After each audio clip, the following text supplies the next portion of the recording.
This is a rant. I don't want to do any rants anymore. I want to be happy. Jesus Christ, I'm almost 70 years old. I want to relax. I want to just, just brush my eyebrows and get on with life. But more and more, this little community we're in, and it's a pretty tight knit community. Almost all of you sub to the same people, and we're talking about silverfish, and we used to be golden pharaoh. Where he vanished, who knows, and what the hell happened? Maybe the price of gold fell too far, who knows what. But Epic, uh, a nice guy. See, listen, silverfish sounds like the nicest kind of word, but still a little slippery there. There's a little something about him that always seems to be, he wants to organize a way of getting everybody to buy silver, but somehow there seems to be a little twist to it, and he's always involved. But I don't give a crap. Listen, Epic tonight got on and did his little speech, and Epic is again, he's a nice guy. He you know a smart guy, but uh, he's saying he's a libertarian and he's against all these government handouts. Especially, he don't mind giving to the young and giving to the old.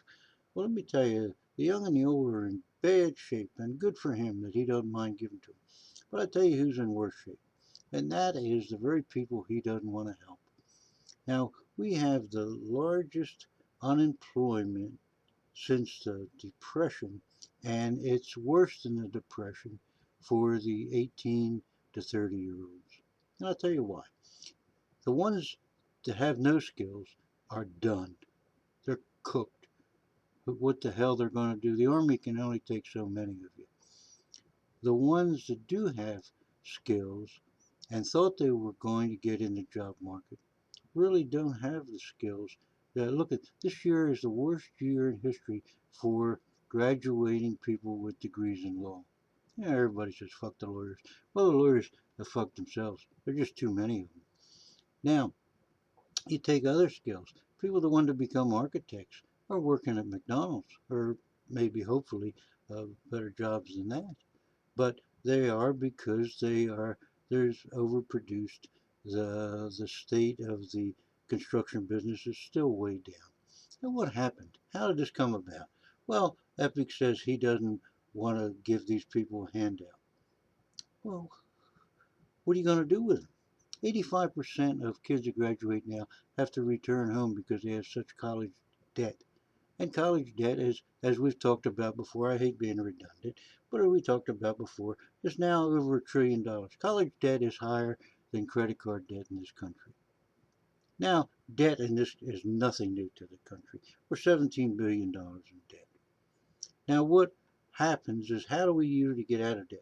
Well, we usually get out of debt by allowing inflation to take place, makes the dollar worth less, and makes more of the dollars out there, and that takes care of partial debt. But why isn't it working this time? Well, I'll tell you why it isn't working. It isn't working because we gave them money, not we. When I we, it's a universal we, and you can assume that it means the government. The government gave the money to the big banks with no restrictions. So what did the banks do? They turned around and bought treasuries, and they had no risk.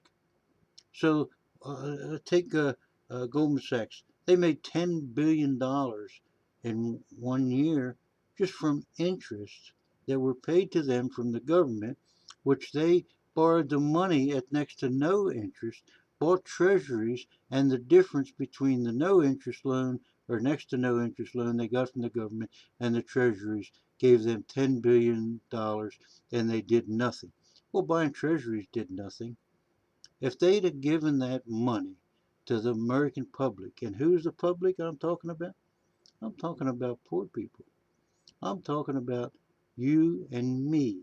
All right? Now, us retired people used to live off of the interest of our principal. Well, we're living off of our principal now because there's no interest on anything. Used to be able to buy municipal bonds at 6%. Used to be able to buy treasuries at 4%.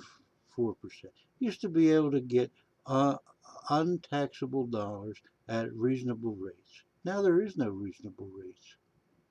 The Fed wants to curb inflation, but at the same time, they want to help the economy. Well, you can't help the economy by giving money to these banks. That created no jobs.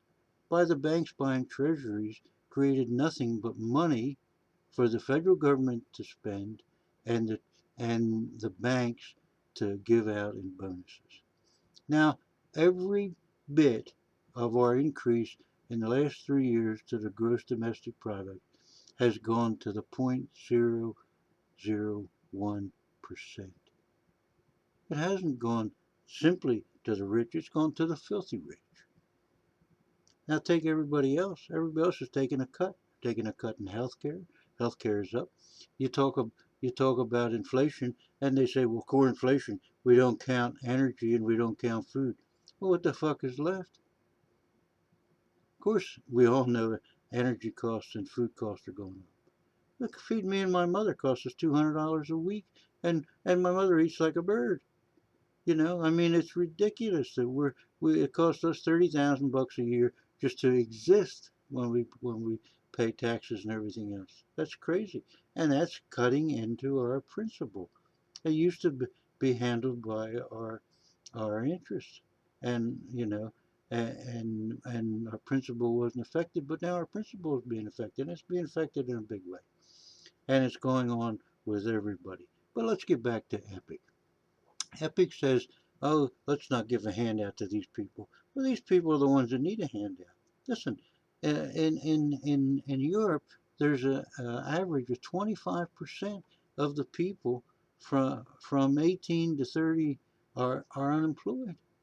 And that's going to put millions of people in the street. You can't have 25% of the people that have no income and at the same time be cutting back on the handouts to these people. We can't have our budgets affected so badly that it affects our soup lines. If people are hungry, they're going to the street.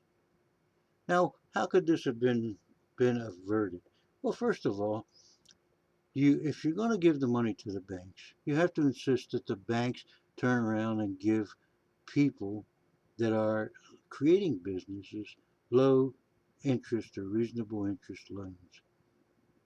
Instead of giving a bank $1 billion, you should give a million people $1,000, or you should give 10,000 people $10,000 to help them start a business. Or you should have just taken the trillions of dollars that we've thrown at QE 1, 2, 3, etc., and just sent it to people that had an income of say under $30,000.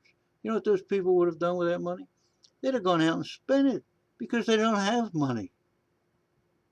Instead, you want to cut their food stamps back. You want to cut the COLAs back on Social Security. Now, people that are surviving on Social Security, and the government says, oh, Bernanke says, oh, we've got interest, we've got inflation down to below 2%. You don't have any control on inflation. Go to the gas station, go to any food store, and you'll find that inflation is way, way over 2%, maybe 5%, you know. And what happens? You cut the colas down on these people, and they're going to start ending up going with a loaf of bread less a month, or 2 quarts or a gallon of milk less a week, or a dozen eggs less a week. That's not the answer to this problem. The answer to this problem is that we should have given that money directly to people earning less than $30,000 a year. Now, everybody else can survive. Now, I'm not saying they're living good, they're living high on the hog, but they could have survived. But these people are in desperate straits, and why they aren't in the streets, I have no idea. But if you gave the money to them, they would have spent it. They'd have spent it on refrigerators. They'd have spent it on their mortgages, and they'd have been able to stay in those homes. They'd have spent it on who knows what all, from food to heating to a new refrigerator to a new roof on the house to whatever. They'd have spent that money. And every dollar in this economy spent turns into $3 because you're helping the next guy. There's a business that you give them your money to, and he's going and out, and he's ordering more stuff, and it's creating a marketplace. And we are a nation of consumers, where 67% of our income is generated by consumerism. Now, you don't create consumerism by giving to these banks, and you don't create an opportunity for people to live the American dream by going along with Epic and cutting off the people from 18 to 60 or 65 or 62, whatever limit he wants to put. He says, take care of the young, take care of the old. Well, screw everybody else. That's not the answer. The answer is to help the poor, because they're the ones that need the money, and they're the ones that'll spend the money, and they're the ones that'll generate new income for the entire part of our civilization here in America. But as long as we throw 85 billion a month at the banks, we get nothing in return for it, because the banks are a bunch of scumfuckers, and they will leech this country. They will suck it dry.